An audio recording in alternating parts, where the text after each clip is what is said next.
أما بعد فقد قال الله سبحانه وتعالى في القرآن الكريم وقوله الحق بسم الله الرحمن الرحيم إنا أعطيناك الكوثر صلوات اللهم صل على محمد وآل محمد.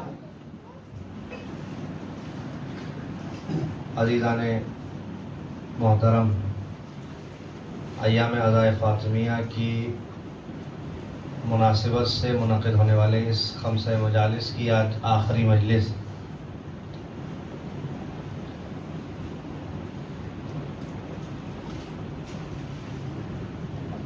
یہ آیہ کریمہ جسے سرنامہ سخن قرار دیا انا اعطیناک الکوثر جس کے سلسلے میں کل عرض کیا تھا کہ اپنے ظاہری الفاظ کے ساتھ یہ آیت بہت مختصر ہے، مگر اپنے اندر قیامت تک ختم نہ ہونے والی نسل کوثر کی دلیل ہے۔ جناب سیدہ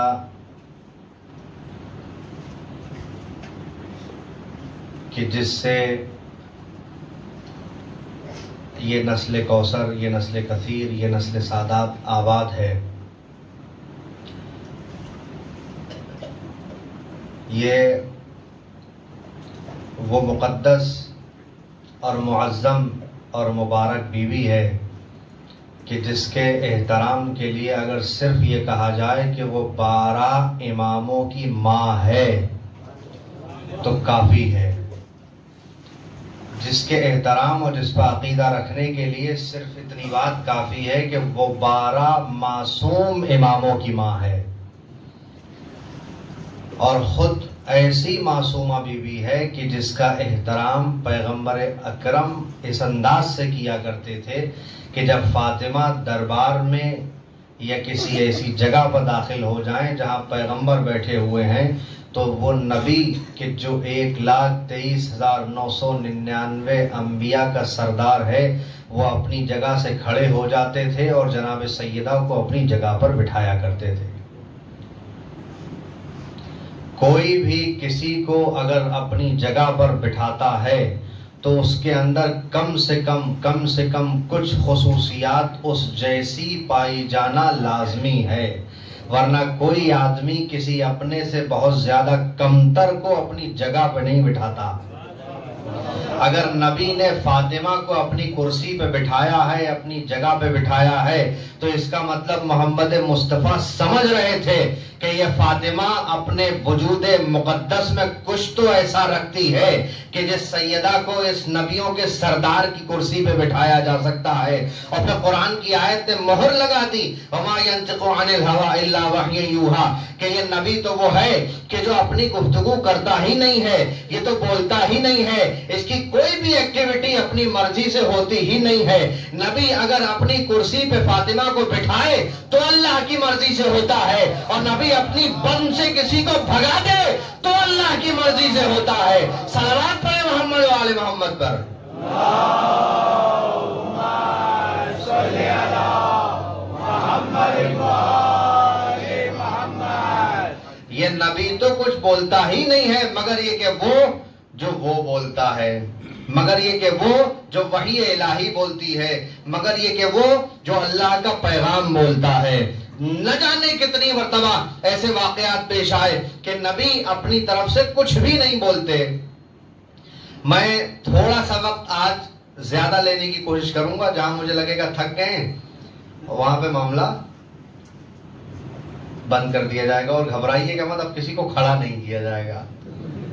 کچھ لوگوں نے بتایا کہ ہم بہت چھپ گئے تھے پلر کے پیچھے۔ پیغمبر اسلام ہے، اصحاب کی بزم ہے۔ آیت نازل ہوتی ہے، جبرائیل آ جاتے ہیں، کہتے ہیں کہ اللہ نے یہ ارادہ کیا ہے کہ وہ سب مومنین کو ان کی حالت پر ایسے ہی چھوڑ دینے والا نہیں ہے، بلکہ آج اللہ فیصلہ کرے گا کہ کون آپ میں سے طیب ہے اور کون آپ میں سے خبیث ہے. میرے ساتھ ساتھ چلیے گا. کہاں ہے؟ پیغمبر بیٹھے ہوئے ہیں, بزم صحابہ جمی ہوئی ہے, علی ابن ابی طالب بھی بیٹھے ہوئے ہیں. یہ روایت اچانک ذہن میں آ گئی, پلان کچھ اور تھا. سن لیجئے گا کہ پیغمبر کچھ کرتے ہی نہیں ہیں مگر یہ کہ وہ جو اللہ کا پیغام ہوتا ہے. آیت کے الفاظ ہیں حتی یمیز الخبیث من الطیب. طیب کیسے کہتے ہیں جی؟ جو ذرا شریف قسم کا آدمی ہوتا ہے, جو پاک و پاکیزہ ہوتا ہے, جو بہت اچھا انسان ہوتا ہے, جو مومن ہوتا ہے, وہ تو ہو گیا طیب. اور خبیث کیسے کہتے ہیں اس کے بارے میں آپ سے زیادہ کسے پتا ہوگا, کیونکہ ہم ہندوستانی اردو زبان والے ایک دوسرے کو اچھے القاب سے نوازتے رہتے ہیں, تو ہمیں معلوم ہے کہ خبیث کسے کہا جاتا ہے. صحیح ہے نا؟ تو بس اتنا سمجھیے کہ طیب اور خبیث یہ اپوزٹ ورڈز ہیں. طیب کے مقابلے میں جو ہے وہ کیا ہے؟ خبیث. خبیث کے مقابلے میں کیا ہے؟ طیب. اللہ نے پیغام دیا کہ بھئی آج جبرائیل آیت لے کر آئے ہیں کہ آج جتنے بھی بیٹھے ہوئے ہیں نا صحابی, آج فیصلہ کر دیا جائے. اب ہر آدمی یہ نہیں کہے گا ہم بھی صحابی, ہم بھی صحابی, ہم بھی صحابی. اللہ یہ چاہتا ہے کہ آج فیصلہ ہو جائے.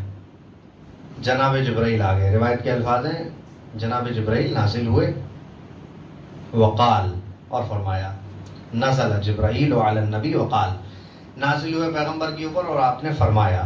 کیا فرمایا؟ اللہ یقرئک السلام ویأمرک ان تؤاخی بینہم. اللہ نے نبی آپ کے اوپر سلام بھیجا ہے اور سلام کے بعد اللہ نے حکم دیا ہے کہ تم ان لوگوں کے درمیان میں مواخات قرار دے دو. کیا کہا؟ مواخات یعنی بھائی چارگی. یہ جو آپ کے جتنے بھی صحابی بیٹھے ہوئے ان میں کسی کا بھائی بنا دو, سب کو ایک دوسرے کا بھائی بنا دو. کس انداز سے؟ من حیث تجعل المؤمن مؤمنا مع مؤمن, کہ بھئی جو مومن ہے اس کو مومن کے ساتھ قرار دے دو اور جو خبیث ہے اس کو خبیث کے ساتھ ملا دو. فقال النبی صلی اللہ علیہ وآلہ یا جبرائیل کیف اعلم من منہم مؤمن ومنہم خبیث. کیسے پتہ چلے گا ان میں سے مومن کون ہے, ان میں سے خبیث کون ہے, کافر کون ہے. یعنی آپ دیکھیں پیغمبر کے اس جملے سے اور جبرائیل کی پیغمبر سے اس گفتگو سے کم یہاں تک تو پتہ چلا کہ بزم صحابہ میں یا بزم پیغمبر میں بیٹھنے والے صحابیوں کی اس بھیڑ میں سب کے سب مومن نہیں تھے. کم سے کم اتنا ثابت ہوا کہ نبی کے پاس جتنے بھی بیٹھ رہے تھے وہ سب مومن نہیں تھے, ورنہ یہ آیت نازل ہی نہ ہوتی, پیغام جبرائیل لے کر ہی نہ آتے. اب جبرائیل نے کہا کہ بھئی اللہ نے چاہا کہ آپ ملا دیں, تو پیغمبر نے کہا کہ مجھے کیسے پتہ چلے گا بھئی کس مومن کو کس کے ساتھ ملانا ہے. فقال جبرائیل انا اقوم بإزائک فی الہوا وانا اقول لک ھذا مؤمن وھذا منافق. میں ہوا میں آپ کے سامنے کھڑا ہو جاؤں گا. اب ظاہر ہے جبرائیل نازل ہوتے تھے تو پیغمبر کے علاوہ جبرائیل کو کوئی دیکھ نہیں پاتا تھا. جبرائیل نے کہا کہ میں آپ کے سامنے ہوا میں کھڑا ہو جاؤں گا اور میں آپ سے کہوں گا کہ بھئی یہ مومن ہے اور یہ منافق ہے. آپ مومن کو مومن کا دوست بنا دینا اور منافق کو منافق کے ساتھ ملا دینا. پیغمبر نے کہا بالکل صحیح ہے, اچھی بات ہے. اب حضور نے ایک ایک کر کے کیا کیا؟ کھڑا کرنا شروع کیا. ایک کو کھڑا کیا, دوسرے کو کھڑا کیا, کہا بھی تم دونوں ہاتھ ملا لو, آج کے بعد تم دونوں دوست ہو. بہت توجہ دیجیے گا, ہاتھ ملا لو تم دونوں دوست ہو. دوسرے کو کھڑا کیا, ہاں بھی تم کھڑے ہو جاؤ, تم کھڑے ہو جاؤ, ہاتھ ملا لو, تم آج سے دوست ہو. اب مومن کو مومن کا دوست بنایا جانے لگا, منافق کو منافق کا دوست بنایا جانے لگا. تو منافقین نے, روایت کے الفاظ ہے فضجل منافقون, تو منافقین نے چیخ مار کے آواز دی یا رسول اللہ یہ کیا ہو رہا ہے. آواز دے کے کہا کہ یہ کیا ہو رہا ہے, یعنی وہ سمجھ رہے تھے ہمارے ہی پارٹ. بھائی منافق اپنے اندر اپنے آپ کو سمجھ رہا ہوتا ہے کہ میں کیا ہوں. آواز دے کے کہا کہ یہ کیا ہو رہا ہے, ہماری پارٹی کے آدمی کو ہم سے دوست بنا دیا جا رہا ہے. بھائی ہم میں سے کسی کو نہ سلمان کا دوست بنایا جا رہا ہے, نہ ابوذر کا دوست بنایا جا رہا ہے, نہ مقداد کا دوست بنایا, کسی مومن کے ساتھ ہمیں نہیں ملایا جا رہا ہے. ہمیں ہمارے درمیان سے ہی جو ہے وہ دوست بنایا جا رہا ہے اور انہیں ان کے درمیان سے دوست بنا دیا جا رہا ہے. تو پیغمبر اسلام نے کہا کہ میں اپنی طرف سے کچھ نہیں کر رہا ہوں, جیسے وحی نازل ہو رہی ہے ویسے ویسے میں کرتا چلا جا رہا ہوں. خاموش ہو گئے, بیٹھ گئے. اب روایت یہ بتاتی ہے کہ یہ سلسلہ چلتا رہا, دوست بناتے رہے, سب نپٹ گئے, ختم ہو گئے. فَنَظَرَ النَّبِيُّ إِلَىٰ عَلِيٍّ بِأَنَّهُ جَالِسٌ فِي طَرَفٍ, دیکھا پیغمبر نے کہ علی ایک طرف کونے میں بیٹھے ہوئے ہیں, وَيَبْكِي, اور گریا کر رہے ہیں, رو رہے ہیں. فَذَهَبَ النَّبِيُّ إِلَىٰ عَلِيٍّ عَلَيْهِ السَّلَامُ, تو پیغمبر علی کی طرف گئے اور جا کے پوچھا ما یبکیک یا علی, علی کیوں رو رہے ہو, کس بات نے تمہیں رلایا؟ تو حضرت علی, بہت توجہ سنیے گا, حضرت علی فرماتے ہیں کہ جب کلما انت کنت تقوم مؤمنا فاردت ان تقیمنی حتی تجعلنی بینی و بینہ مؤاخات, جب بھی یا رسول اللہ آپ کسی مومن کو کھڑا کرتے تھے تو میں علی یہ سمجھتا تھا کہ شاید اب میرا نمبر آئے گا اور مجھے کھڑا کریں گے اور کسی مومن کے ساتھ ملا کے دوست بنا دیں گے, لیکن میں ہر مومن پہ یہ سوچتا رہا آپ نے کسی مومن کے ساتھ مجھے نہیں ملایا, کسی مومن کے ساتھ مجھے نہیں ملایا. پیغمبر نے مسکرا کے جواب دیا علی تم تو جانتے ہی ہو میں وہی کرتا ہوں جو وحی الہی کہتی ہے, میں وہی کرتا ہوں جو اللہ کا حکم آتا ہے.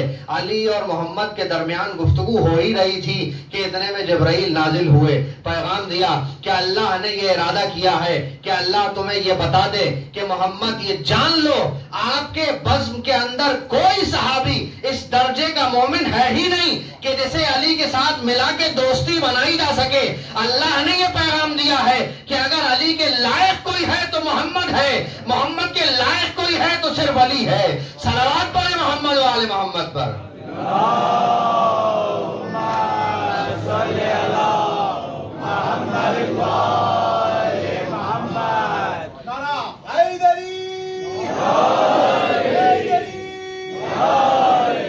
یعنی کسی غیرے کے ساتھ علی کو کبھی کھڑا نہیں کیا جا سکتا, جبکہ علی کیا کہتے ہیں انا عبید من عباد محمد, کہتے ہیں میں علی محمد کے غلاموں میں سے غلام ہوں. علی اپنے آپ کو محمد کے غلاموں میں سے غلام کہہ رہے ہیں. جب ہم علی کے کمالات و کرامات و معجزات و مناقب و فضائل کو دیکھتے ہیں تو ہمیں یہ بات سمجھ میں نہیں آتی ہے, جب ایک غلام کا یہ حال ہے تو آقا کہاں ہوگا؟ جب علی کا یہ کرشمہ ہے تو آقا کا کیا کرشمہ ہوگا؟ یہ بات سمجھ میں نہیں آ. یعنی پیغمبر اسلام نے کبھی اپنی پوری زندگی میں ریپیٹ کر رہا ہوں, شاید عرض کر چکا ہوں, نہیں معلوم وہاں جوانوں سے کہا تھا, کبھی بھی پیغمبر اسلام نے اپنی زندگی میں گیہوں کی روٹی نہیں کھائی. اور آپ کا ماننا یہ تھا کہ بھئی اللہ نے جناب آدم کو منع کیا تھا کہ جنت میں گیہوں کے درخت کے پاس مت جانا اور وہ مت کھانا, لہذا مجھ سے منع نہیں کیا گیا. روایت کے الفاظ ہیں کہ پیغمبر نے کہا مجھ سے منع نہیں کیا گیا, لیکن میں پسند نہیں کرتا کہ گیہوں کی روٹی کھاؤں. کبھی زندگی میں گیہوں کی روٹی نہیں کھائی. اب امیر المومنین کا کردار دیکھیے, آپ نے کہا کہ میرے آقا میرے سید و سردار محمد مصطفیٰ نہیں کھا رہے تو میں بھی اپنی زندگی میں کبھی گیہوں نہیں کھاؤں گا. مولا علی نے اپنی زندگی میں کبھی گیہوں کی روٹی چکھی بھی نہیں ہے, آپ ہمیشہ جو کی روٹی کھاتے تھے. ایک صلوات پڑھیے محمد والے محمد پر. اللہم صلی علی محمد وآل محمد.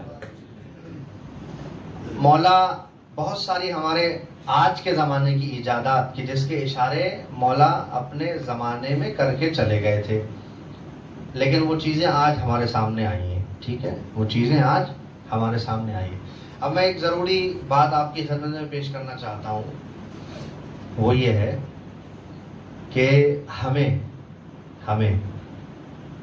قرآن مجید اور حدیث دونوں کے ذریعے سے پیغام یہ ملا کہ ہمیں اپنے آباء و اجداد کی تقلید نہیں کرنا ہے. کیا پیغام ملا ہے؟ ہمیں اپنے آباء و اجداد کی تقلید نہیں کرنا ہے. یعنی جیسے ہمارے ابا یا جیسے ہمارے دادا کرتے تھے ویسے ہی ہم کریں گے, نہ, بالکل نہیں, ہرگز نہیں. آپ پڑھو, علم حاصل کرو, شعور حاصل کرو اور جو صحیح ہے وہ کرو. آپ کے ابا آپ کے دادا جان ایک اگربتی لگاتے تھے یہاں, وہ 100 سال سے لگ رہی ہے وہیں لگے گی, اور اگربتی لگے گی ہی, ورنہ کام آگے بڑھے گا ہی نہیں.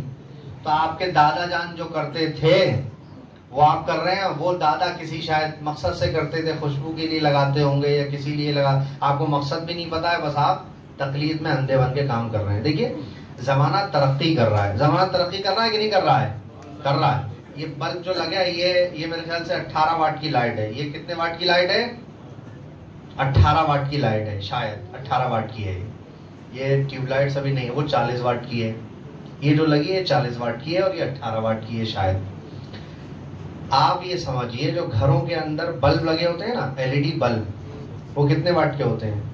6 7 8 10 12 14 بہت ہو گیا، 10 12 واٹ کا آدمی بلب لگاتا ہے۔ آپ کے گھر کے اندر بات کو سمجھیے گا، آپ کے گھر کے اندر کچن میں، واش روم میں، بیڈ روم میں، ہال میں، جہاں بھی بلب جل رہے ہیں، 4-5 بلب ملا کے 10 5 50 60 واٹ میں پورا گھر روشن ہے آپ کا۔ 50 to 60 واٹ میں پورا گھر روشن ہے، ایسا ہی ہے؟ ایسا ہی ہے نا؟ 50-60 واٹ میں پورا گھر جلا کے بیٹھے ہیں آپ، صحیح ہے؟ لائٹ چل رہی ہے۔ جائیے ذرا 30 سال پہلے، نہیں 25 سال پہلے ہی چلے جائیے، 20 سال پہلے کون سا بلب ہوا کرتا تھا؟ ایک بلب آتا تھا کچا بلب، اس کو گرم گرم پکڑ کے اتار بھی نہیں سکتے، ٹھیک ہے؟ وہ کتنے واٹ کا ہوتا تھا، کسی کو نالج ہے؟ 100 واٹ کا ہوتا تھا، وہ 100 واٹ کا ہوتا تھا، ابھی بھی ہے۔ کتنے واٹ کا ہوتا تھا وہ؟ 100 واٹ کا ہوتا تھا۔ تو 100 واٹ کا بلب ایک جگہ جہاں لگا دیا وہیں روشنی ہے بس۔ گھر میں اگر آپ نے 4-5 بلب لگائے تو کتنی لائٹ استعمال ہوئی؟ 400-500 واٹ آپ یوز کر رہے ہو۔ اور اب یہ زمانے کی ترقی ہے، میں ایک مثال آپ کو دے رہا ہوں ترقی کی، یہ زمانے کی ترقی ہے کہ جہاں 100 واٹ میں صرف آپ کے ایک واش روم کے اندر روشنی ہوا کرتی تھی، اس سے آدھے واٹ کے اندر پورے گھر میں روشنی ہو رہی ہے۔ یہ زمانے کی ترقی ہے، یہ زمانے کی ترقی ہے۔ اس سے کم لائٹ استعمال ہوئی ہے اور اس سے زیادہ فائدہ آپ اٹھا رہے ہیں، یہ زمانے کی ترقی ہے۔ یہ زمانے کی ترقی کی ایک مثال ہے۔ آپ اگر ترقی نہیں کرتے یا ترقی نہیں چاہتے یا ترقی کے بارے میں نہیں سوچتے یا ترقی پسند نہیں ہے، اس کا مطلب یہ ہے کہ آپ کا ذہن تخلیقی نہیں ہے، تقلیدی ہے۔ اس کا مطلب یہ ہے کہ آپ جو ہیں وہ تقلیدی ذہن کے مالک ہیں، جو بس پہلے سے ہوتا چلا آ رہا ہے، بس آپ کے اندر نہ دماغ ہے، نہ عقل ہے، نہ صلاحیت ہے، نہ شعور ہے، نہ آپ چاہتے ہو، صحیح ہے؟ اگر آپ کے اندر عقل ہے، آپ کے اندر شعور ہے، آپ چاہتے ہو تو آپ دیکھو، ریسرچ کرو، اپنے ابا کو دادا کو بتاؤ، کمپیئر کر کے دکھاؤ، جیسے میں نے کچے بلب اور اس میں کر کے دکھایا آپ کو کہ اس میں کیا نقصان ہے، اس میں کیا فائدے ہیں، اس میں کیا نقصان ہے، اس میں کیا فائدے ہیں۔ آپ بتائیے، جو صحیح ہے وہ کریے۔ آج کے جوانوں کے لیے بہترین یہ پیغام ہے کہ جو آپ کو صحیح لگتا ہے وہ اپنے گھر والوں کو بتائیے اور ان کے سامنے سوال رکھیے کہ آپ جائیے کسی بھی دنیا کے پڑھے لکھے آدمی سے پوچھئے کہ کیا کرنا چاہیے، کسی سے پوچھئے کہ ان میں سے کیا کرنا چاہیے، جو ہمارے یہاں ہو رہا ہے وہ کرنا چاہیے یا یہ کرنا چاہیے مثلا، صحیح ہے؟ تو کہنے کا مقصد یہ ہے کہ جو ترقی مزاج یا ترقی پسند نہیں ہوتا وہ پھر عقل کے خلاف جا رہا ہے، اور اعمال کا دار و مدار کس پر ہے؟ عقل پر ہے۔ 2 رکعت نماز آپ نے پڑھی، 2 میں نے پڑھی، 2 انہوں نے پڑھی، 2 انہوں نے پڑھی، سب نے 2 رکعت نماز صبح کی پڑھی، کیا سب کی 2 رکعت نماز کا ثواب برابر ہو سکتا ہے؟ آپ کو لگتا ہوگا برابر ہوگا، نہیں، ہرگز نہیں، برابر نہیں ہے۔ عقل کے چیپٹر پہ شیخ یعقوب کلینی صاحب نے اصول کافی کے اندر پورا ایک مضمون ہے، بہت ساری حدیثیں اس کے اندر انہوں نے نقل کی ہیں، امام نے فرمایا، جس کا خلاصہ یہ ہے کہ انسان کے جو اعمال ہیں وہ اس کی عقل کے اعتبار سے ہیں، جس کے اندر، یہ جملہ یاد رکھیے گا، لے کے جائیے گا محفوظ، جس کے اندر جتنی زیادہ عقل ہے، جتنا زیادہ شعور ہے، جتنا زیادہ علم ہے، جتنی زیادہ صلاحیت ہے، جتنی زیادہ سوچنے سمجھنے کی پرکھ ہے، اس کی عبادتوں کا ثواب اتنا ہی زیادہ ہے۔ جو بے وقوف ہے، جو عقل استعمال نہیں کرتا، جو پڑھے لکھے لوگوں کی صحبت اختیار نہیں کرتا، اس کی عبادتوں کا ثواب بہت کم ہے۔ اسی لیے امام نے فرمایا کہ ہمیشہ پڑھے لکھے لوگوں کی بزم میں بیٹھا کرو، اس لیے کہ پڑھا لکھا آدمی اگر تمہیں فائدہ نہیں پہنچائے گا تو کم سے کم نقصان کا مشورہ نہیں دے گا. کسی جاہل کے پاس جا کے بیٹھو گے تو وہ تمہیں سوائے نقصان کے کچھ نہیں دے گا. اسی لیے بتایا گیا کہ ایک جاہل اور عالم میں فرق یہ ہے کہ ایک جاہل عبادت کر رہا ہو اور ایک عالم جا کے بستر پہ سو رہا ہو تو اس سوتے ہوئے عالم کی نیند اس کی عبادت سے بہتر ہے. کیوں ہے ایسا فرق؟ کچھ تو بات ہوگی. یہ امام فرما رہے ہیں. میں کوشش کرتا ہوں میں اپنی طرف سے کچھ یہاں پر بیٹھ کے بنا کے اپنی جیب سے نہ دوں آپ کو. یہ معصوم نے فرمایا عقل مندوں کی صحبت اختیار کرو اور عقل استعمال کرو، اس لیے کہ جتنی عقل زیادہ اتنا عبادت کا ثواب زیادہ. اللہ کی بارگاہ میں اتنا عبادت کا ثواب زیادہ.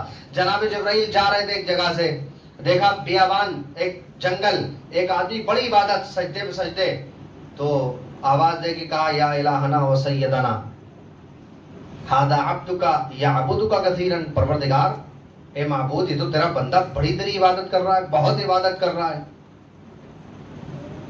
اس کی منزلت اور اس کا مقام تیری نگاہوں میں بہت بلند ہوگا. یہ صحرا کے اندر جنگل کے اندر کوئی اور تو ہے ہی نہیں، اتنی عبادت کر رہا ہے. تو اللہ نے کہا کچھ بھی نہیں ہے اس کا مقام، اتنا سا ثواب ہے اس کا. کیا کہا؟ اتنا سا اجر ہے اس کا، بس کچھ نہیں ہے. تو جناب جبرائیل نے سوال کیا کہ اللہ اس صحرا کے اندر، بہت توجہ دیجئے گا پیچھے والے، کہا کہ اتنی ساری عبادت اور اجر اتنا سا؟ کہا کہ ہاں ایسا ہی ہے. تو فرمایا اللہ نے حکم دیا کہ اتر جاؤ، یہیں پر نازل ہو جاؤ، اسحب ہو اور اس سے دوستی کرو، اس کی صحبت اختیار کرو، تھوڑی دیر اس کے ساتھ رہو، بھی پتہ چل جائے گا. جناب جبرائیل ایک انسان کی شکل میں اتر گئے، بیٹھے رہے، انتظار کر رہے ہیں کب یہ تھوڑا عبادت سے سانس لے تو ہم بات کریں. اب وہ بھائی عبادت کرتے چلے جا رہے ہیں. رکے تھوڑی دیر، دعا سلام ہوا، کون ہو؟ انہوں نے کہا کہ میں اللہ کا بندہ ہوں. تم کون ہو؟ انہوں نے کہا میں بھی اللہ کا بندہ ہوں. بات چیت ہوئی. اس کے بعد تھوڑی دیر گفتگو کے بعد اس شخص نے جناب جبرائیل سے یہ کہا کہ اے اللہ کے بندے، میں یہاں پر عبادت کرتا ہوں تو میں یہ سوچتا ہوں یہاں اتنی بڑی بڑی گھاس کھڑی ہے، یہاں اتنی بڑی بڑی گھاس کھڑی ہے، کاش اللہ کا کوئی گدھا ہوتا اس گھاس کو کھا لیتا. یہ عبادت کرنے والے کا حال ہے. اس نے یعنی کتنی بھونڈی، کتنی موٹی عقل کی بات اس نے کی کہ اللہ کا گدھا ہوتا، اللہ کا کوئی گدھا ہوتا جو اس گھاس کو کھا لیتا. یہ گھاس جو ہے وہ ویسٹ ہو رہی ہے. انسان، امام فرماتے ہیں الانسان مخبوء تحت لسانہ، امیر المومنین کا جملہ فرمایا کہ انسان اپنی زبان کے پیچھے چھپا ہوا ہے. جب یہ کلمات جھاڑے گا تو پہچانا جائے گا، جب یہ گفتگو کرے گا تو پہچانا جائے گا کہ کتنا اخلاق ان کے سینے میں رکھا ہوا ہے، یہ کتنا کیسا کردار ہے، کیسی زبان ہے، کیسا لہجہ ہے، کیا علم بولتا ہے.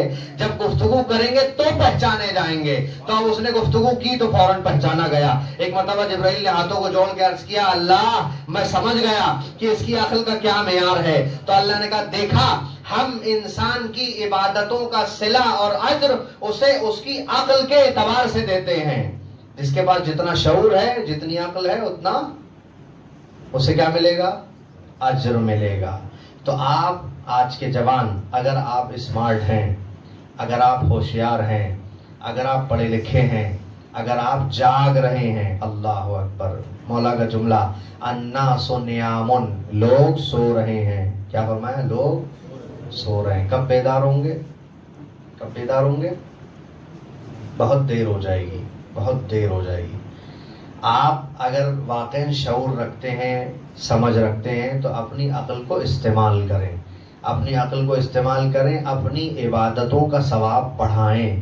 میں نے وہاں حدیث پیش کی تھی، ضروری نہیں ہے کہ ایک جوان کھڑے ہو کے 5-5 گھنٹے قرآن یا دعاؤں میں مشغول رہے. جب دل کرے، میں پوری ذمہ داری کے ساتھ ممبر سے عرض کر رہا ہوں، یہ ریکارڈ کر رہے ہیں جناب، جب دل کرے تب عبادت کرو، جب دل کرے تب کثرت سے عبادت کرو. امام نے فرمایا جب آپ کا دل بور ہوتا ہے، حدیث سنائی تھی میں نے یہاں سے پیش کیا تھا کہ انسان کا دل ان للقلوب اقبالا و ادبارا، دلوں کے اندر کبھی اقبال ہوتا ہے، یعنی دل کبھی شوق دکھاتے ہیں، اور دل کبھی کیا ہوتے ہیں، بور ہو جاتے ہیں۔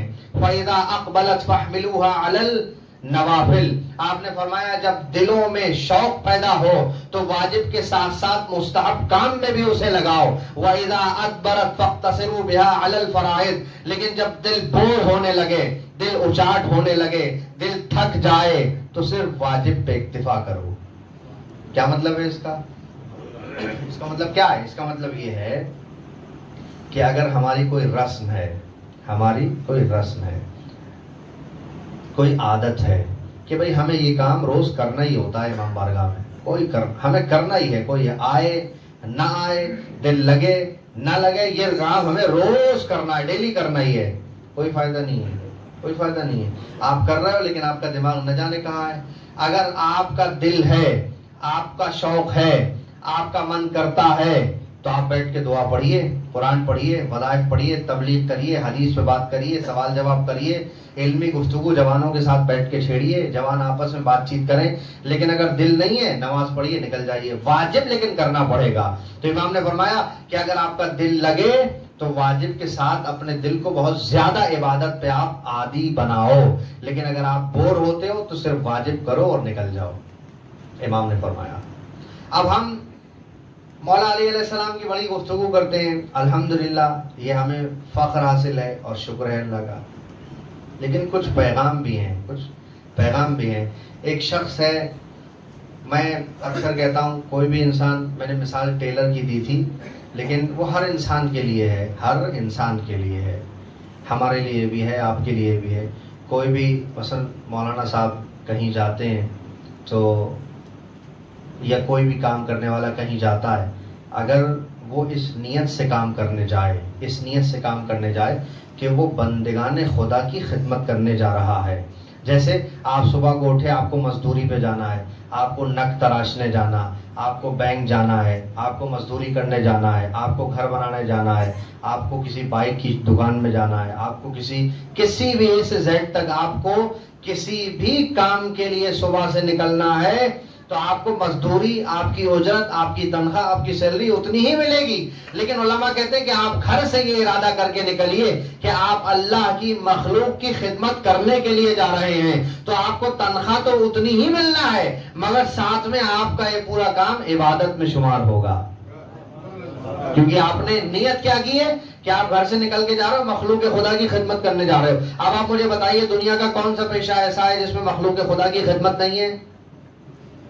کہ نہیں ہے؟ آپ جو بھی کام کرنے جا رہے ہیں وہ خدمت ہی تو کرو گے۔ بھئی آپ نگ بنا رہے ہو، وہ لوگ استعمال کر رہے ہیں، انگوٹھی بنا رہے ہیں، پہن رہے ہیں، خوش ہو رہے ہیں، مخلوق خدا کا کام ہے۔ آپ جا کے مزدوری کر رہے ہو، مخلوق خدا کا کام ہے۔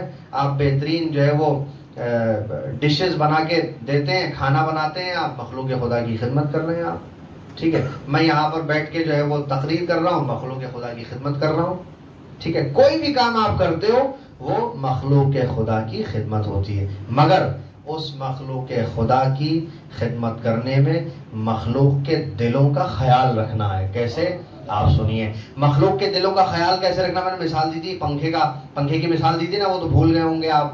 میں نے کہا تھا پنکھے کا کسی کا وائر ٹوٹ گیا، آپ نے بلایا، اس نے کہا 500 روپے لگیں گے، گھر لے جائے گا، اگلے دن لا کے لٹکا دے گا۔ پنکھے میں کچھ نہیں کیا، روپے اس نے وہ لے لیے جس میں موٹر بنانا تھی۔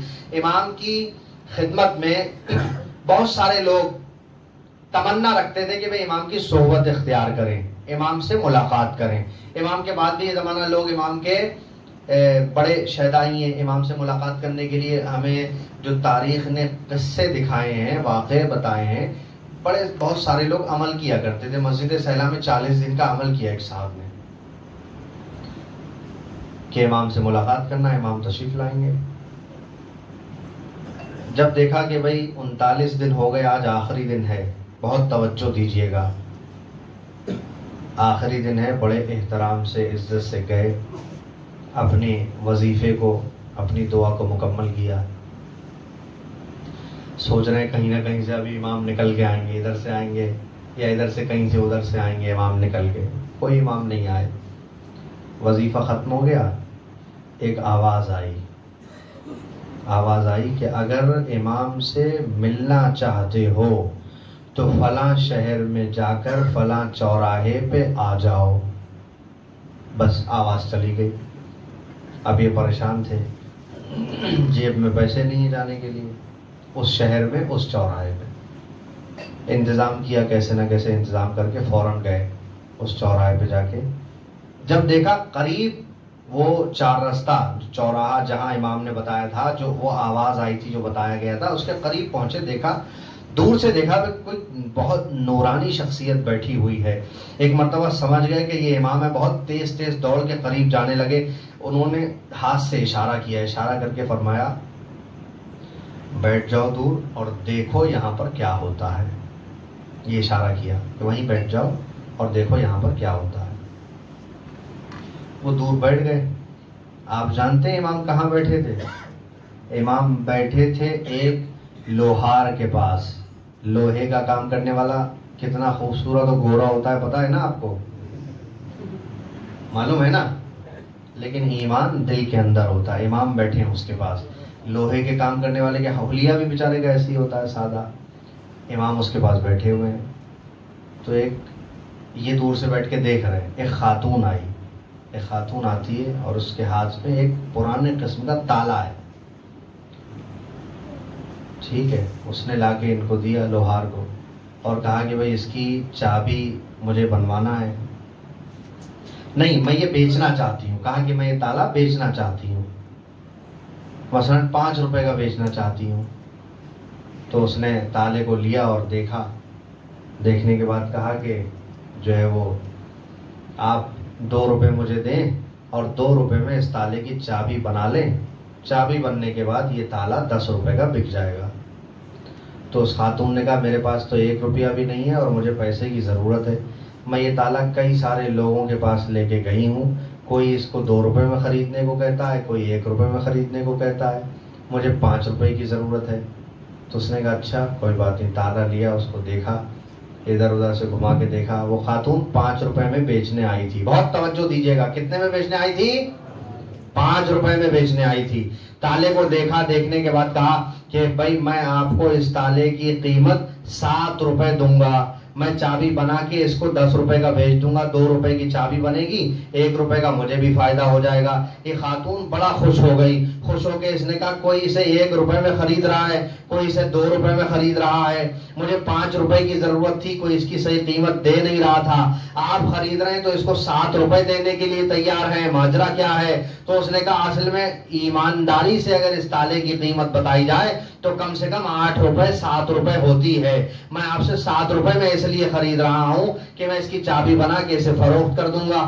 خاتون نے پیسے لیے, تالے کو فروخت کیا, خوش ہو کے گھر واپس آ گئی. ایک مرتبہ امام نے اس ماجرے کی طرف اشارہ کر کے دور بیٹھے شخص سے کہا کہ دیکھو اپنے ایمان کو اس بلند درجے پر پہنچاؤ, یعنی جس کے ساتھ جو بھی لین دین کرنا ہے وہ اتنی ایمانداری کے ساتھ ہونا چاہیے, وہ اتنی پابندی کے ساتھ ہونا چاہیے کہ کہیں کسی شک و شبے کی گنجائش نہ رہے. تو اگر ایسا کرو گے تو تمہیں ہم سے ملنے کے لیے کسی لمبے وظیفے کی ضرورت نہیں ہے, ہم خود تم سے ملنے آئیں گے.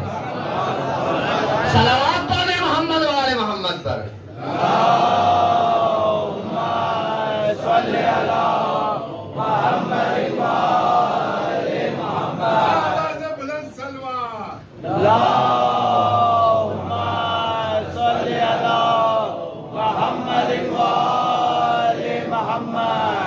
اب بس ایک پیغام اور ایک روایت یہ رکھی ہے, ابھی کھولی نہیں ہے. وہ پیغام یہ ہے کہ ہمیں ہماری گردنوں پر جن شہداء کا احسان ہے انہیں یاد کرنا چاہیے. کبھی کبھی انہیں یاد کرنا چاہیے. شہید راہ حق جو ہیں, جو شہداء ہیں, جن میں ابھی سب سے زیادہ انسپائر ہمارے مومنین اور جوان ہوئے, وہ کون سی شخصیت ہے؟ جناب قاسم سلیمانی. جناب قاسم سلیمانی نے ایک عظیم ایسا کردار اور کیریکٹر پیش کیا ساری دنیا کے سامنے کہ جسے مارنے والے انسان کے شہری بھی تعریف کر رہے تھے. قاسم سلیمانی کی تعریف کون کر رہا تھا؟ جس شہر سے حملہ کیا گیا وہ بھی جناب قاسم کے کیریکٹر کی تعریف کر رہے تھے، اور بعد میں ایک ریسرچ میں یہ سامنے آیا کہ جناب قاسم کو مارا ہی ہم نے اس لیے ہے کہ ہمیں اس بات کا افسوس تھا اتنی قابل شخصیت ہمارے پاس نہیں ہے، ایران کے پاس کیسے ہے؟ ہم نے اس لیے مارا کہ اتنی قابل شخصیت۔ یہ جملہ آپ کو یاد ہے کس کا تھا؟ یہ ابو لہب اور ابو جہل یہ کہتے تھے کہ محمد جیسا انسان ابو طالب کے پاس ابو طالب کی پرورش میں کیا کر رہا ہے، محمد جیسا انسان تو ہمارے پاس ہونا چاہیے تھا، تو ہم قدر کرتے، ہمارے یہاں نہیں ہے، وہاں ہے، لہذا ہم حسد کر رہے ہیں، ہم جل رہے ہیں، پریشان ہیں۔ تو یہ کہا کہ بھئی قاسم سلیمانی کی جو شخصیت تھی وہ افسوس یہی تھا کہ وہ ہمارے پاس نہیں تھا، تو جو چیز ہمیں نہیں ملی وہ ہم دوسرے کو بھی کیوں لینے دیں۔ جناب قاسم ہو یا کوئی اور شہید رائے حق ہو، اصل میں دیکھیے بات یہ ہے نا کہ شہید، یہ تو قرآن مجید کی آیت ہے، لا تحسبن الذین قتلوا فی سبیل اللہ امواتا، جو لوگ اللہ کی راہ میں قتل کر دیے گئے انہیں آپ مردہ مت سمجھنا، بل احیاء، بلکہ وہ زندہ ہیں۔ تو جو شہید ہیں ہمارے درمیان سے چلے گئے وہ زندہ ہیں، رزق پاتے ہیں اللہ کی بارگاہ سے۔ اب سوال یہ ہے کہ ہم نے ان شہداء سے کیا حاصل کیا؟ سوال کیا ہے؟ ہم نے ان شہداء سے کیا حاصل کیا؟ بھائی وہ شخصیات جن سے آیت اللہ سیستانی صاحب، آیت اللہ خامنئی صاحب، آیت اللہ خوئی صاحب، جن شخصیات کو ہم دیکھ رہے ہیں یا جن شہداء کو ہم دیکھ رہے ہیں، جن کی ہم تعریف کر رہے ہیں، جن کے نام کی ہم ٹی شرٹ بنا کے پہن رہے ہیں، جن کے نام کی تصاویر یا جن کے فوٹوز اپنے گھر میں ہم لگا رہے ہیں، واقعاً ان کا حق ہے کہ انہیں یاد کیا جائے، ان کا حق ہے کہ انہیں زندہ کیا جائے، مرنے کے بعد بھی، شہید ہونے کے بعد بھی۔ مگر سوال یہ ہے کہ ان سے اگر سچ میں ہم اتنا انسپائر ہیں، سچ میں اگر ہم اتنے متاثر ہیں، تو ہم نے ان کی زندگی سے، ان کی سیرت سے کچھ حاصل کیا ہے؟ یہ ہے نقطہ مہم۔ نقطہ جو اہم ہے وہ یہ ہے کہ ہم نے ان کی سیرت سے کچھ اپنایا ہے یا نہیں اپنایا ہے۔ ہم خالی شہید کرتے پھر رہے ہیں۔ آپ جناب قاسم سلیمانی کی ہسٹری کو پڑھیے، ان کی تاریخ کو پڑھیے، کسی بھی شہید کی تاریخ کو پڑھیے اٹھا کے، کسی بھی شہداء۔ ابھی جو سب سے زیادہ کاظمیہ ایک محلہ بغداد کے اندر جس کو ہم کاظمین کہتے ہیں، کاظمیہ، وہاں ایک ماں کا انٹرویو ہوا جس کے 4 بچے سیریا میں جناب زینب کے روضے کی حفاظت کرتے ہوئے شہید ہو گئے، اس زمانے میں جب داعش کا زمانہ تھا۔ تو اس سے انٹرویو ہوا، بھی آپ کے 4 بیٹے چلے گئے، سنیں گے اس ماں نے کیا جواب دیا۔ انٹرویو ہوا کہ بھئی آپ کے 4 بیٹے شہید ہو گئے، آپ کے دل پر کیسا لگتا ہے، کیا اثر ہے، کیا گزرتی ہے، کیسا محسوس کرتی ہو؟ تو اس کا ایک ہی جواب تھا کہ مجھے خوشی ہے کہ میں نے ایسے 4 بیٹے پیدا کیے کہ جنہوں نے وہاں جا کے اپنی قربانی دی۔ اللہ اگر مجھے اور بیٹے بھی دیتا تو انہیں بھی میں سیریا بھیج دیتی۔ یہ کون ہے؟ شہداء کی ماں ہے، جس کا دل یہ کہہ رہا ہے کہ اور بھی بیٹے ہوتے تو میں بھی وہاں بھیج دیتی۔ لیکن اب یہ شہید ہو کے آ رہے ہیں، ہم نے ان سے کیا سیکھا ہے؟ شہداء کی زندگی سے ہم کیا عبرت لے رہے ہیں؟ شہداء کی زندگی کیسی تھی؟ بھئی شہید آیت اللہ خوئی صاحب کی 3 دعائیں تھیں۔ آیت اللہ خوئی صاحب کا نام سنا ہے سب نے؟ سیستانی صاحب کے استاد آیت اللہ خوئی صاحب، سب سے خوبصورت بیوی اور نیک بیوی اللہ مجھے دے، اللہ نے دی۔ مجھے سب سے قابل عالم بنا دے، اللہ نے بنایا۔ مجھے شہادت کی موت دے، اللہ نے عطا کی۔ شہادت کی موت ہر کسی کو نہیں ملتی ہے، شہادت کی موت ہر کسی کو نہیں ملتی ہے۔ یہ بڑے قسمت والے لوگ ہوتے ہیں جنہیں اللہ شہید کا درجہ دیتا ہے، بہت قسمت والے ہوتے ہیں۔ تو جس شہید کو ہم یاد کرتے ہیں اس کی زندگی سے ہم کوئی ایک سبق لیں، کوئی ایک عبرت حاصل کریں، اپنی زندگی میں کوئی ایسی تبدیلی، کوئی ایسا چینج کسی شہید کی تاریخ سے لائیں کہ سچ میں ہم کہہ سکیں بھئی ہم نے فلاں شہید سے یہ چیز سیکھی ہے، اور میں نے آج سے 21 دسمبر 2022 سے میں نے اپنے آپ کو بدلا، اور اب میں نے اپنے اندر یہ چیز پیدا کی ہے۔ تب جا کے آپ عملی طور پہ بتا سکتے ہو۔ پریکٹیکل ضروری ہے۔ پیغمبر کے پاس ایک خاتون آئی اور آنے کے بعد کہا کہ میرا بچہ بہت شہد کھاتا ہے، یا رسول اللہ سے کہہ دیجئے کم کھایا کرے، میٹھے پہ ہی لگائے، شہد روز کھاتا ہے۔ کہا کل لے کے آنا۔ کل لے کے آئی، پھر آپ نے کہا اچھا آ گئی، چلو کل لے کے آنا۔ اب پھر جب تیسرے دن آئی ہے تو پیغمبر نے کہا بیٹا ادھر آؤ، شہد زیادہ مت کھایا کرو، آپ کی امی منع کر رہی ہے، شہد زیادہ مت کھایا کرو۔ بولے جائیے۔ تو وہ خاتون نے کہا بس اتنی سی بات، یہ تو پہلے دن کہہ دیتے آپ۔ کہا کہ اتنی سی بات کہنے کے لیے آپ نے پھر بلایا، اب تیسرے دن آپ نے یہ بات کہی. تو پیغمبر نے مسکرا کے فرمایا چونکہ شہد خود میں بہت پسند کرتا ہوں، اب شہد سے منع کرنے کے لیے مجھے 3 دن شہد چھوڑنا پڑا ہے، تب جا کے میں یہ کہہ رہا ہوں کہ شہد کم کھایا کرو. اس کا مطلب یہ ہے کہ اگر کسی بات کو ہمیں کہنا ہے تو اپنی زندگی میں پہلے عمل کرنا پڑے گا. صلوات پڑھیں محمد وآل محمد پر.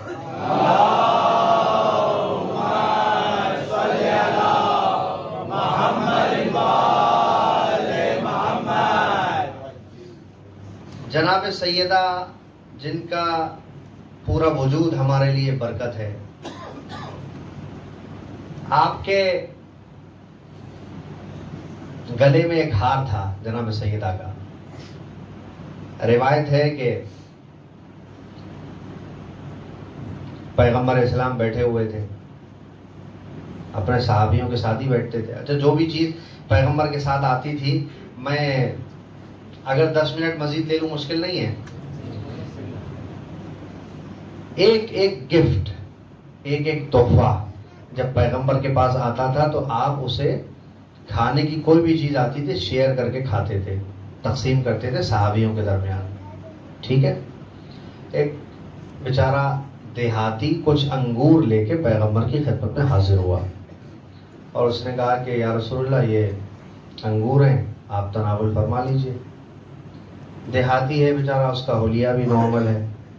اب پیغمبر اسلام نے انگور لیے اور انگور وہ کھا رہا ہے. امام کی ایک حدیث مجھے یاد آ گئی. امام 8ویں امام رضا علیہ السلام،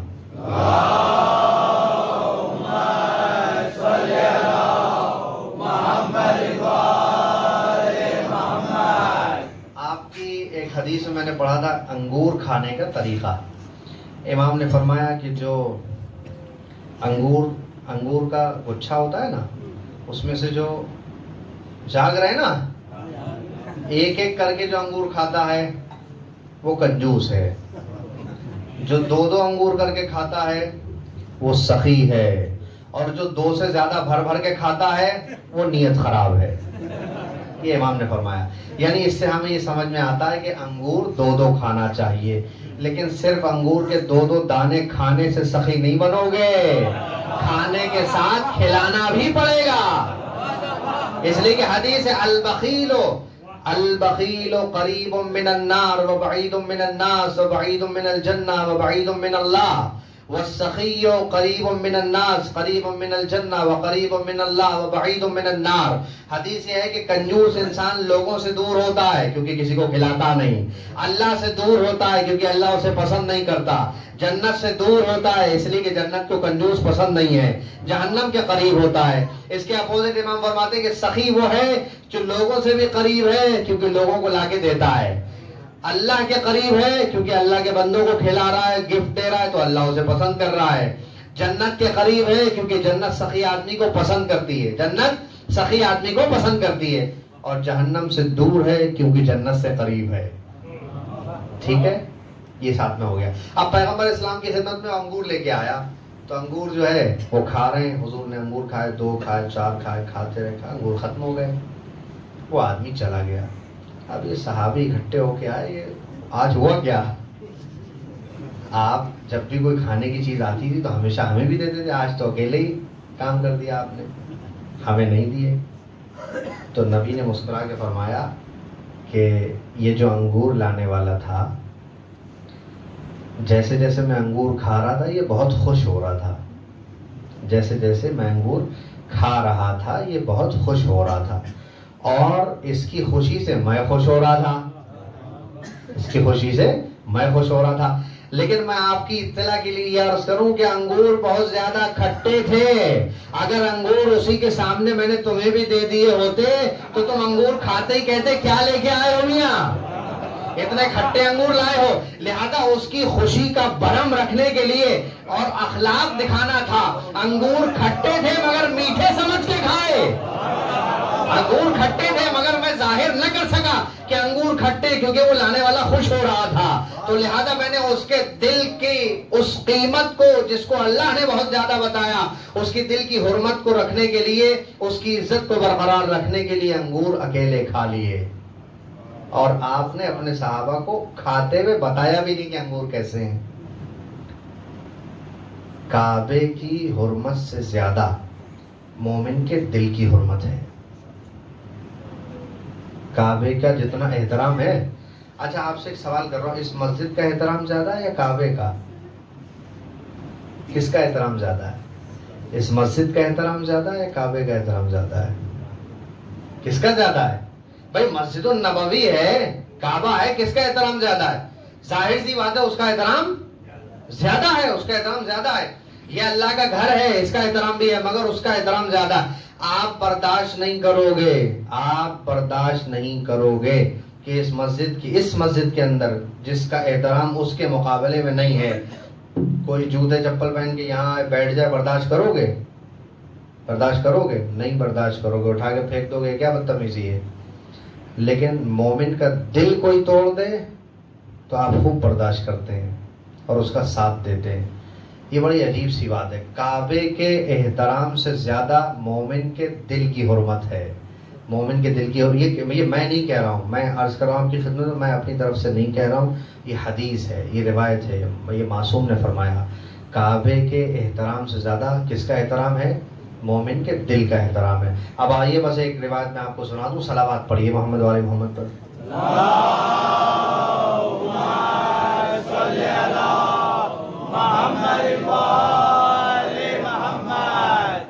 دیکھیے روایت ہے, قال جابر بن عبداللہ الانصاری صلی بنا رسول اللہ صلی اللہ علیہ وآلہ. فرماتے ہیں جابر بن عبداللہ کہ بھئی حضور نے ہمیں نماز عصر پڑھائی, اور پڑھانے کے بعد فلما فرغ اقبل رجل من العرب, جب نماز ختم ہو گئی تو ایک عربی انسان پیغمبر کے پاس آیا. وقال انی جائع فاطعمنی یا رسول اللہ وعار فالبسنی وفقیر فاغننی. فرمایا اللہ کے رسول میں بھوکا ہوں, مجھے کھانا کھلائیے, میرے پاس لباس نہیں ہے, مجھے لباس دے دیجئے, میں فقیر ہوں, مجھے کچھ مالدار بنا دیجئے. فقال رسول اللہ صلی اللہ علیہ وآلہ وسلم, پیغمبر نے فرمایا انی لا اجد لک شیئا ولکن الدال علی الخیر کفاعلہ. فرمایا کہ میرے پاس تو اس وقت کچھ نہیں ہے, لیکن کسی اچھی رہنمائی کسی کام کی طرف کرنے والا ایسا ہی ہے جیسے اس نے کام کو انجام دیا. آپ نے فرمایا انطلق الی بیت فاطمہ, جاؤ میری بیٹی فاطمہ کے گھر کی طرف چلے جاؤ. کیا کہا؟ جاؤ فاطمہ کے گھر کی طرف چلے جاؤ. دیکھیے روایت کے الفاظ کیا ہیں, وَكَانَ بَيْتُهَا مُلَاصِقًا لِبَيْتِ النَّبِي صلی اللہ علیہ وآلہ. شہزادی کا گھر نبی کے گھر کے بالکل برابر میں تھا. فَأَخَذَهُ بِلَالْ إِلَى مَنْزِلِ فاطمہ. میں جلدی پیش کر رہا ہوں, مجھے معلوم ہے وقت زیادہ ہو گیا ہے. تو جناب بلال نے جناب فاطمہ کے گھر تک اس کو پہنچایا. فَأَعَادَ عَلَيْهَا كَلِمَاتُهُ تِلْكَ. تو اب اس نے کیا کیا, وہی گفتگو جو پیغمبر کے سامنے کی تھی, شہزادی کے دروازے پہ کھڑے ہو کے کہی کہ میں بھوکا ہوں, کھانا چاہیے, کپڑا نہیں ہے, لباس چاہیے, فقیر ہوں, مجھے کچھ مالدار بنا دیجئے. وَلَمْ يَكُنْ عِنْدَ فَاطِمَةَ شَيْءٌ إِلَّا بِجِلْدِ كَبْشٍ يَنَامُ عَلَيْهِ الْحَسَنَانِ. روایت کہتی ہے کہ جناب سیدہ کے پاس کچھ نہیں تھا, ایک بھیڑ بکری کی کھال کا ایک چمڑے کا بستر تھا جس پہ حسن و حسین لیٹا کرتے تھے. آپ لے کے آئیں اور لا کے اس کو دیا. اب اس نے لیا, اس کے بعد کیا کہا؟ روایت کہتی ہے فَأَخَذَتْهُ وَأَعْتَتْهُ لِلْفَقِيرِ وَقَالَتْ لَهُ. دیا شہزادی نے اور فرمایا بِعْ هَذَا وَقْضِ شَأْنَكَ, اس کو جا کے بیچ دو اور اپنا معاملہ سلجھا لو, جو تمہیں چاہیے لے لو. فقال یا بنت محمد شکوت الیک الجوع. میں تو تمہارے پاس بھوک کا شکوہ لے کے آیا ہوں, بھوک کی بات کر رہا ہوں کہ میں بھوکا ہوں. فما اصنع بجلد الکبش.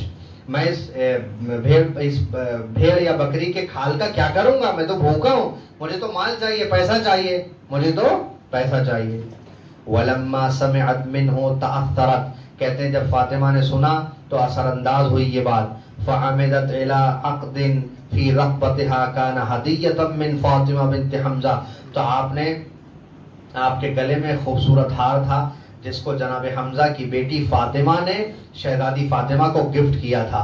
آپ نے کیا کیا, ہار کو نکالا اور نکالنے کے بعد فقیر کو دے دیا اور کہا بِعْ هَذَا لَعَلَّ اللَّهُ يُعَوِّضَكَ بِهِ مَا هُوَ خَيْرٌ لَكَ. اس ہار کو جا کے بیچ دو, تمہیں جو چاہیے شاید اللہ تمہیں دے دے. فَأَخَذَ الْأَعْرَابِيُّ الْعَقْدَ. اس ہار کو لیا اور اس کو لینے کے بعد کیا کیا؟ ذهب الى مسجد النبی وعرف رسول اللہ صلی اللہ علیہ وآلہ القضیہ، ہار لے کے پیغمبر کے پاس آئے اور جا کے بتایا، شہزادی سے مانگا تھا، یہ ہار انہوں نے دیا ہے۔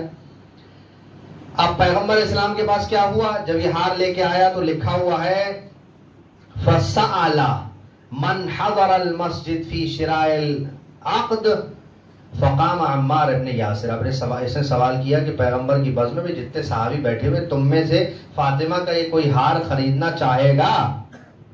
کیا کہا؟ یہ کوئی ہار خریدے گا تاکہ میری ضرورتیں پوری ہو جائیں؟ تو اب کہا کہ عمار نے پیغمبر سے اجازت لی، اجازت لینے کے بعد کیا کیا؟ کہا کہ میں اس ہار کو خریدنا چاہتا ہوں۔ اب روایت کہتی ہے کہ عمار نے جب یہ ہار خریدا تو وَأَعْطَاهُ مَا أَغْنَاهُ مِنَ الْمَالِ، اور اسے اتنے پیسے دے دیے جس سے وہ مالدار ہو جائے۔ ثُمَّ أَخَذَهُ إِلَى بَيْتِهِ، اور جو ہے وہ اپنے گھر اس کو لے کے آ گیا۔ وَأَطْعَمَهُ ثُمَّ عَمِدَ عَمَّارُ إِلَى الْقَلَادَةِ وَلَفَّهَا فِي بُرْدَةٍ يَمَانِيَّةٍ وَوَضَعَ مَعَهُ طِيبٌ وَأَرْسَلَهُ إِلَى النَّبِيِّ۔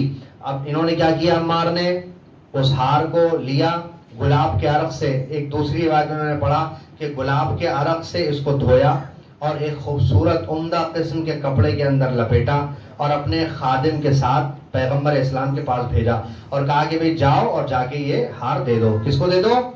نبی کو دے دو۔ اور اس سے اپنے خادم سے یہ کہا کہ تم آج کے بعد آزاد ہو، تم بھی نبی کے غلام ہوئے۔ اب جب پیغمبر کے بعد وہ خادم آیا اور دیکھا کہ ہار لے کے آیا ہے تو پیغمبر نے کہا کیا ماجرا ہے؟ کہ عمار یاسر نے اپنی ضرورت کے لیے نہیں خریدا تھا بلکہ آپ کی بیٹی فاطمہ کا ہار جو فقیر کے پاس چلا گیا تھا اسے آپ کے پاس واپس کرنے کے لیے خریدا تھا۔ ابھی عمار یاسر نے بھیجا ہے اور کہا کہ آج سے غلام بھی آپ کا ہے۔ ایک مرتبہ پیغمبر اسلام نے کیا کیا؟ کہا کہ جاؤ تو یہ خادم بھی فاطمہ کا اور ہار فاطمہ کے پاس واپس بھیجو۔ آپ متوجہ ہیں؟ فرمایا یہ ہار بھی فاطمہ کے پاس واپس لے کے جاؤ۔ ایک مرتبہ یہ گئے اور جا کے جو ہے وہ یہ آپ کون گیا؟ خادم، وہ خادم جو پہلے عمار کا خادم ہوا کرتا تھا، ان کا نوکر ہوا کرتا تھا، اس کو آزاد کیا، ہار اس کے ہاتھ پیغمبر کے پاس بھیجا اور کہا کہ تم آج سے میرے پاس سے آزاد ہو، پیغمبر کے غلام ہو۔ پیغمبر نے اسے آزاد کیا، کہا کہ تم فاطمہ کے پاس جاؤ یہ ہار لے کے اور آج سے تم جو ہے شہزادی کے غلام ہو۔ اب اس نے جب ہار لا کے شہزادی کو دیا اور قصہ بتایا کہ عمار نے خریدا، رسول کو دیا، رسول نے مجھے دیا اور میں نے لا کے آپ کو دیا، ایک مرتبہ شہزادی نے ہار کو لیا اور لینے کے بعد اپنے پاس رکھا، دیکھا کہ وہ خادم مسکرا رہا ہے۔ فرمایا خادم تم آج سے آزاد ہو، اب نہ تم عمار کے غلام ہو، نہ اب تم محمد مصطفیٰ کے غلام ہو، نہ اب تم فاطمہ کے غلام ہو، جاؤ میں نے بھی تمہیں دنیا میں آزاد کیا، تم آزاد ہو۔ ایک مرتبہ زور سے ہنسا، روایت کے الفاظ ہے کہ ہنسنے لگا۔ شہزادی نے پوچھا کیوں ہنس رہے ہو؟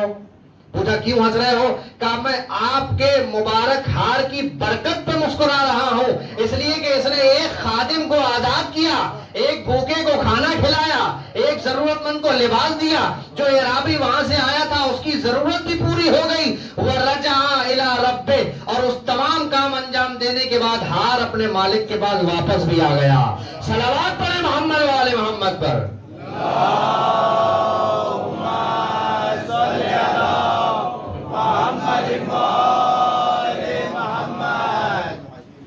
بس بھائی دوستوں بات ختم ہو گئی، آخری مجلس ہے، جناب سیدہ پہ گریہ کرنے کا حق ادا ہو جائے۔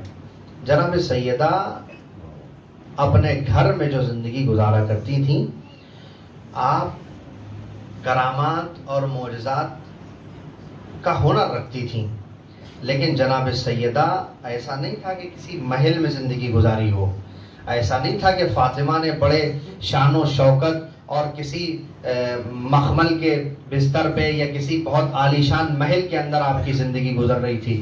شہزادی کے گھر میں فاقے بھی ہوا کرتے تھے، یہ بیوی بھوکی بھی رہتی تھی مگر فاقوں میں خوش رہتی تھی۔ کبھی کسی نے آ کے فاطمہ کے گھر پہ دھمکی نہیں دی، کبھی کسی کو فاطمہ نے آ کے ستایا نہیں تھا، کبھی کسی نے فاطمہ کو آ کے کوئی اذیت نہیں دی، کبھی فاطمہ نے نہ سوچا تھا کہ ایک دن وہ آئے گا کہ میرے شوہر نامدار کے گلے میں رسی کا پھندا ڈالا جائے گا، کبھی فاطمہ نے نہ سوچا تھا کہ میں در و دیوار کے درمیان دبا دی جاؤں گی، کبھی فاطمہ نے نہ سوچا تھا کہ میں نبی کی بیٹی ہوں، یہ مسلمان اس حد تک تو نہیں گر سکتے کہ میرے محسن کو شہید کر دیں، کبھی فاطمہ نے نہ سوچا تھا۔ اللہ اکبر! ایک ذاکر شہزادی کے مصائب پڑھ رہا تھا، مجلس ختم ہوئی، ایک مرتبہ گریہ کرنے والوں میں ایک شخص بڑے بعد تک روتا رہا، ایک مرتبہ عالم نے اس کو اپنے پاس بلایا اور بلانے کے بعد اس سے ایک عجیب سوال کیا، پوچھا کہ تم بہت دیر تک رو رہے ہو، ارے مصائب کی کون سی بات تمہارے دل پہ لگ گئی؟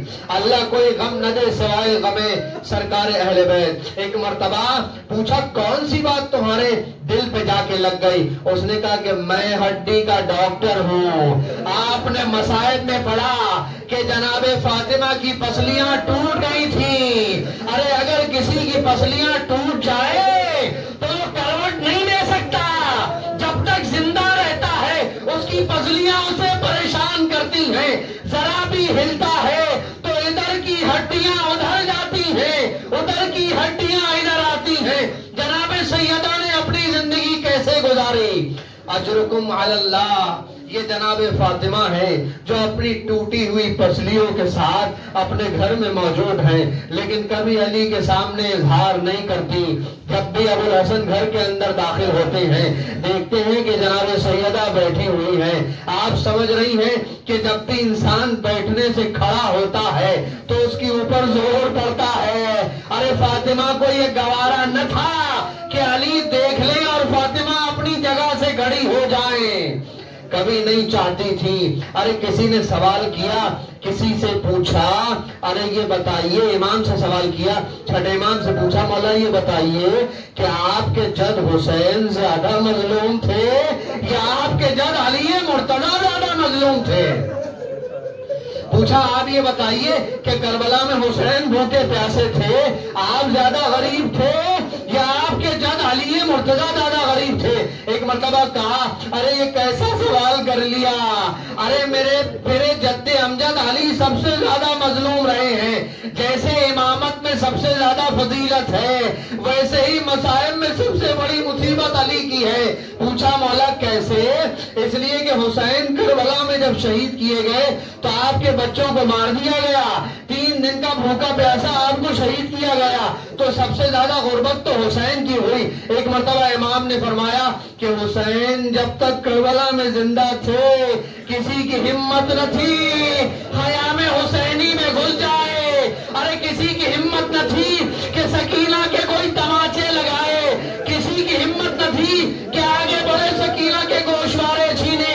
ارے حسین کی زندگی جب تک تھی خیام محفوظ تھے، لیکن یہاں علی زندہ بیٹھے ہوئے تھے، علی کی موجودگی میں جناب سیدہ در و دیوار کے درمیان دبا دی گئی، محسن شہید کر دیے گئے، مگر علی دیکھتے رہے کچھ نہ کر سکے۔ انا للہ و انا الیہ راجعون، رضا بقضائہ و تسلیما لامرہ، الہی بحق زہرا و ابیہا و بعلہا و بنیہا۔ پروردگار محمد و آل محمد کے صدقے ہماری اس عبادت کو اپنی بارگاہ میں قبول فرما۔ یا اللہ تجھے واسطہ محمد و آل محمد کا، ہم میں جو بیمار ہیں شفا عاجل مرحمت فرما۔ یا اللہ دنیا کے تمام مومنین و مومنات جہاں بھی ہیں پریشان ہیں تو انہیں کرب سے نجات عطا فرما۔ یا اللہ محمد و آل محمد کے صدقے ہم سب کے گناہان کبیرہ و صغیرہ کو معاف فرما۔ بہترین اور آخری دعا تیری بارگاہ ہے پروردگار تجھے واسطہ بی بی سیدہ کا امام کے ظہور میں تعجیل فرما، ہمیں اس لائق و اس قابل بنا ہمارا شمار حضرت کے انصار و اعوان میں ہو سکے۔ ربنا تقبل منا انکا انت السمیع العلیم۔ ماتم حسین۔